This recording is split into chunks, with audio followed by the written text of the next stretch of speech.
A few days ago, while researching the F1 grenade for this video, I accidentally found this photo. For a moment, I thought it was some kind of eccentric Soviet shooting practice, but just by taking a look at it, I knew there was much more behind this photo. With some quick research, I found out what it was. What you're seeing. It's the most fearsome anti-aircraft system of the Soviet Union. According to reports, in the early years of World War II, these men were able to shoot down almost any German plane. And it's not just a random photo, it was actually something very common and widespread in the Red Army. However, many people doubt it, saying that it's all a big fallacy. I definitely had to find the truth behind this photo. So I set out once again to stay up late in order to discover the truth behind these practices. And what I found was simply astonishing. So how common was all of this? And why did the Soviets feel compelled to use their infantry as anti-aircraft cannons? And of course, how lethal were they? Really? Well, in this video, we'll answer these questions, so you'd better get comfortable and welcome to Guns Club. On June 22, 1941, Germany launched a surprise attack against the Soviet Union, which in the past had been an invaluable ally against Poland. This attack did not surprise the High Command, which had been preparing for this for months. The ones who were surprised were the Soviet industry, which had not had enough time to get its production up to speed, and thus be able to supply what would become the largest conflict in history. The shortcomings in the Red Army could be seen in almost every area, from ammunition to the equipment itself. One of the most affected areas was anti-aircraft weapons, which at first simply weren't enough to cover the entire front. By then, high-caliber anti-aircraft guns like the 76mm M1938 existed, but they were still scarce in the conflict's early months. The shortage of anti-aircraft guns meant that Soviet air defenses relied entirely on machine guns like the Degtyaryov infantry machine gun, 27 the Degtyaryov Shpagin large caliber on mounts, and even machine guns like the Maxim on makeshift double mounts. The crisis was so severe that 76mm regimental M1927 guns were also used to attack low-altitude targets. If you ask about the Soviet Air Force, it seemed, the Luftwaffe in Normandy was conspicuous by its absence in the first months of the invasion. Many German aviators' memoirs confirm this. I found many German testimonies about the nature of the Russian Air Force at the beginning of the conflict, thanks to books that collect them. There are similar testimonies. In 60 missions carried out up to September 9, 1941, our unit only encountered Soviet fighters 10 times. When trying to attack them, the Soviet fighters opened fire at 500 meters and tried to dive away as soon as the bomber returned fire. He almost collided with Russian fighters several times while flying among their ranks, and they didn't even open fire. Kilometer 2. At the end of 1941, I carried out 21 strategic reconnaissance missions deep behind Russian lines, and only once did I encounter Soviet fighters.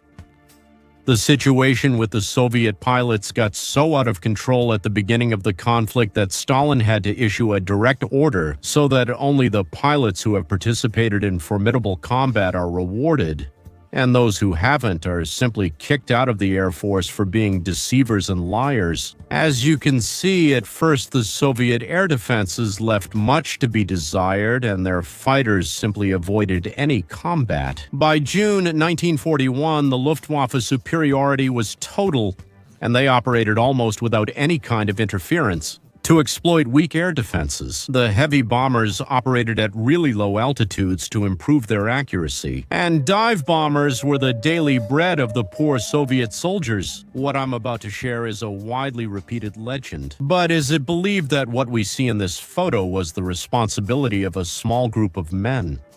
It is said that at some point in late 1941, a Soviet company was attacked by dive bombers, and lacking anti-aircraft weapons to respond, the men fired their Mosin Nagant rifles at the Stukas, shooting down a couple of them. This information reached the High Command, which in a few days informally approved this tactic, and then, a few months later, standardized it in the infantry manuals. This story is not far-fetched at all, since we can certainly see it in the combat regulations for the Red Army Infantry, published November 9, 1942. We see in the chapter about riflemen in defense that there are many references to defending against airplanes with rifles, like in Section 95. Against low-flying attacking airplanes, the squad, under the command of its leader, opens fire from a distance of 500 meters or closer. Or if we look at the main targets of snipers, we'll see that airplanes in flight are one of them. That explains what we see in this photo, and when we see it, we know it's possible. With the Mosin Nagant rifle in infantry combat gear, we see again that it is advised to attack airplanes up to 500 meters away. Legends aside, it's clear the infantry could attack airplanes with rifles. What if regulations were in place? Of course, it's very likely that they were also taught to do this during training. The number of photos I found confirms it. However, unfortunately, I couldn't find any information about the nature of this practice. We can learn a lot from the existing photos if we examine them closely. About 20 men gathered at a single spot and lay down on the ground to get a good view of the sky. This grouping seen in all the photos reveals much about the effectiveness of this practice. If we calculate, these men barely had half the rate of fire of a machine gun. On paper, that makes this practice look like a waste of men, but I ran a simulation to determine which is more effective. 3 machine guns or 20 Mosin Nagants firing at a specific point.